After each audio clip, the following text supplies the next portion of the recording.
Assalomu alaykum jigarlar. Sizlar uchun yana yangi ish chiqaryapman. Hindistonliklarni gapirgan edim, juda ham ko'p odamlar, mingdan ziyod odam o'sha kommentariyaga o'tib обсуждение yozishgan, kommentariy qilishgan. Mayli, bularni qo'yamiz. Sizlar uchun dokument bez dokument ish chiqaryapman. Moskovskiy oblast, город Sofrinaga грузчикlar kerak. Dokument bilan ham qabul qiladi, bez dokument ham. Kimki yangi keladigan odamlar juda ham ko'p yozgan edi, biz O'zbekiston, Tojikiston, Qirg'izistondan ishga kelsak qabul qiladimi deb. Ana shunday ish bor hozir.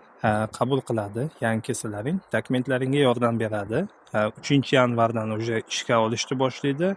3-yanvardan bemalol kelib yotoqxonasiga joylashsalaring bo'ladi. Bu Moskovskiy oblast, город Sofrinada joylashgan sklad DNS. Shu videoni podдержка qilinglar, laykni bosinglar, kommentariyni gazini bosib tashlanglar. Xudo xohlasa bundan ham zo'r ishlarni chiqarishni boshlaymiz.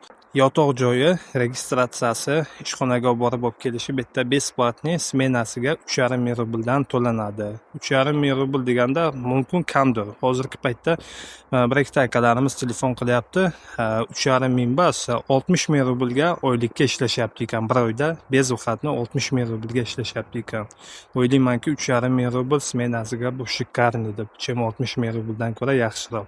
Yoshiga o'tsak 18 yoshdan to 50 yoshgacha qabul qiladi. Sklad bытовой texnika videosini qo'yib o'taman, ko'rishlaring mumkin. Nima yuklanadi, nima tushiriladi, hammasini o'zlaring ko'rasizlar. Videoni maksimalniy layk bosamiz, tarqatamiz, bo'y tarafga tarqatib qo'yamiz, kommentariyaga o'tib yozamiz. Qanday ishlarni chiqaray? 2026-yil, xudo xolasa, sizlar uchun cho'tki zo'r ishlarni chiqarishni boshlayman. Layk bosamiz, kommentariy yozamiz, shu videoni tarqatib qo'yamiz.